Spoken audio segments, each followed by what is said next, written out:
चिराग पासवान जी आए और सबसे पहले उन्होंने माननीय प्रधानमंत्री जी का पैर छू के आशीर्वाद लिया। माननीय प्रधानमंत्री जी के एक व्यक्ति होम मिनिस्टर जी के बाद मैं खड़ा था, वो हमारे पास आए और उन्होंने पैर छुआ। मैंने उनको दिल से आशीर्वाद दिया। ये कल्चर है अपने बिहार का और ख़ास करके जहाँ से हम लोग आते हैं मिथिलांचल का, ये मिथिलांचल का हम लोग का कल्चर है। और उससे भी चिराग पासवान जी तो मेरा बेटा है और भतीजा है, तो उन्होंने आके उनको पैर छुआ, मुझसे आशीर्वाद मांगा। मैंने उनको आशीर्वाद दिया, मैंने पीठ भी थपथपाया। इस बात को मार्केट में गलत ढंग से प्रचारित किया जा रहा कि चाचा भतीजा मिल गए, चाचा भतीजा मिल गए। इस तरह की कोई बात नहीं है। उनका दल अलग है, मेरा दल अलग है। हम एनडीए गठबंधन के 2014 से लेकर आज तक विश्वासी मित्र हैं, विश्वासी सहयोगी हैं। हमारी पार्टी है। हम अपने दल के 5 सांसद हैं, 1 विधान पार्षद हमारे दल में है और लाखों की संख्या में हमारे समर्थक और हमारे कार्यकर्तागण हैं। जो गलतफहमी पैदा हुई है, उस गलतफहमी को दूर करने के लिए मैंने आज प्रेस वार्ता किया है। चिराग पासवान जी की जो पार्टी है, सबसे पहली बात तो यह है कि चिराग पासवान जी की पार्टी एनडीए गठबंधन का पार्ट नहीं है।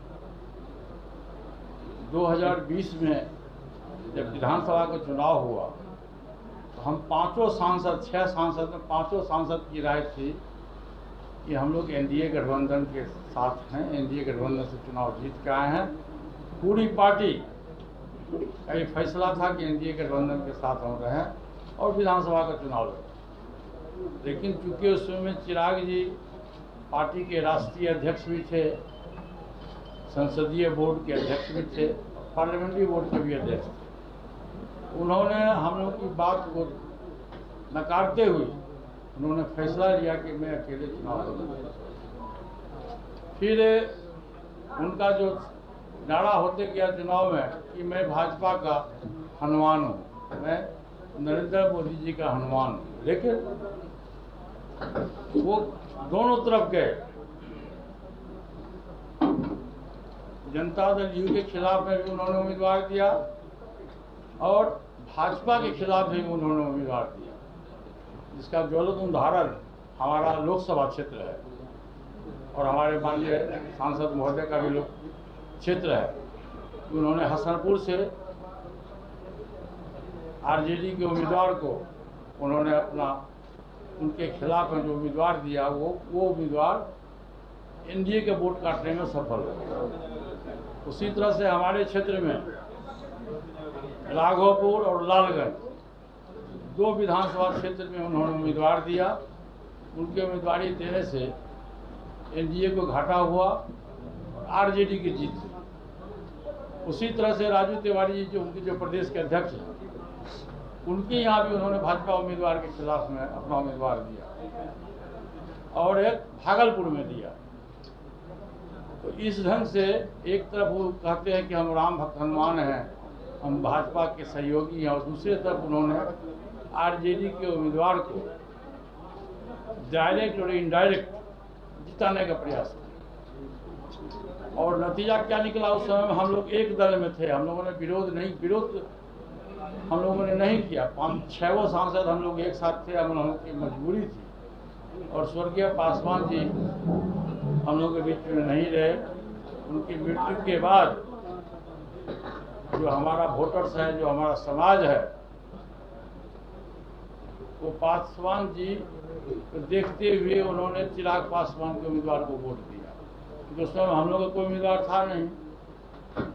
और 5% कुछ प्रतिशत वोट मिला चिराग पासवान जी, पासवान जी की सहानुभूति वोट और प्लस दल हम लोग एकजुट थे, तो दल की एकजुटता के चलते वोट मिला। लेकिन उसका रिजल्ट क्या हुआ? रिजल्ट हुआ कि उनका सिर्फ एक उम्मीदवार जीता वो भी उम्मीदवार जीतने के बाद 1 सप्ताह के बाद प्रेस में बयान दे के निकला, चिराग पासवान कौन है मैं नहीं जानता, उसको चिराग पासवान ने टिकट नहीं दिया। वो जाके जनता दल यू की सदस्यता उन्होंने ग्रहण की और उस समय से आज तक 2020 से लेकर 2023 तक हम लोग की लड़ाई थी चिराग पासवान से कि तुम एनडीए गठबंधन के साथ हम लोग रहे, लेकिन वो हम लोग की बात को, बहुमत की बात को उन्होंने काट दिया और 2 बरस के बाद फिर परेशान होकर के वो एनडीए गठबंधन में आने के लिए प्रयास किए। तो ये राजनीतिक चरित्र नहीं है, हंसना और गाल फुलाना एक साथ नहीं चलेगा। और हम एनडीए के पुराने सहयोगी हैं और विश्वासी सहयोगी भी हैं। इसका ज्वलंत उदाहरण आज भी आप देखे होइएगा कि रोजगार मेला का उद्घाटन माननीय प्रधानमंत्री जी के द्वारा हमारे नाम का ही प्रपोजल दिया गया और आज में रोजगार मेला का भी उद्घाटन किया। मार्केट में कुछ गलतफहमी है जो प्रेस मीडिया के साथ ही है। आज वहाँ कुछ लोग बोल रहे थे कि आपकी पार्टी में टूट है। अरे पार्टी में कहाँ टूट है, हमारे पार्टी में 5 सांसद हैं, 3 सांसद यहाँ मौजूद है, एक प्रिंस राज है, 4 है, एक श्रीमती बीना देवी है। इसलिए हमारे दल में कहीं कोई टूट नहीं है, कहीं कोई फूट नहीं है और हम भाजपा के सहयोगी दल हैं, ईमानदार सहयोगी दल हैं। और जहाँ तक हाजीपुर का सवाल है, चिराग पासवान जी का कहना है कि हाजीपुर मेरे पिता की कर्मभूमि है, तो उनके पिता की कर्मभूमि है तो मेरे भाई का भी कर्मभूमि है। और मैं शुरू से कहता आया हूँ कि जब से राजनीतिक जीवन में 69 से पासवान जी आए, पहले वो हमारा जो जहाँ घर है अलोली, वहाँ से बिहार विधानसभा के सदस्य चुने गए। और जब 77 में वो हाजीपुर से सांसद बने, मैं इस समय टीचर था, मैं सरकारी नौकरी में था। उन्होंने मुझको ही बुला के कहा कि पारस तुम ही मेरा उत्तराधिकारी हो, तुम ही अलोली से चुनाव लड़ो। और मैं अलोली से चुनाव लड़ा भाई साहब, और 7 बार अलोली विधानसभा से मैं विधायक बना।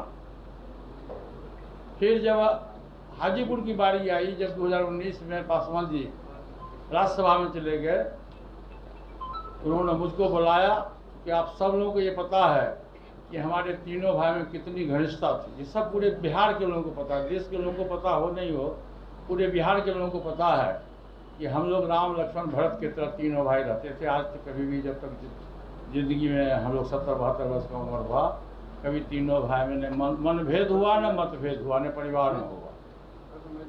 फिर उन्होंने मुझको बुलाया कि पारस हमारे पीठ पर हाथ दिए, देखो तुम मेरा छोटा भाई हो और तुम हमारी बात को मानते हो, तुम हाजीपुर से चुनाव लड़ो। मैंने कहा कि भैया हम तो बिहार सरकार में कैबिनेट मिनिस्टर हैं और दिल्ली में कभी गया नहीं हूँ। मैं 77 से लेकर आज तक मैं बिहार की राजनीति में हूँ। आप परिवार में से किसी दूसरे सदस्य को चुनाव लड़ा दीजिए। मैंने नाम लिया कि आप चिराग पासवान जी को लड़ा दीजिए, आप भाभी जी को लड़ा दीजिए। उन्होंने कहा कि नहीं, चिराग पासवान जमुई से सांसद है, वो जमुई से लड़ेगा। तुम हाजीपुर को 77 से लेकर आज तक तुम हाजीपुर को जानते हो।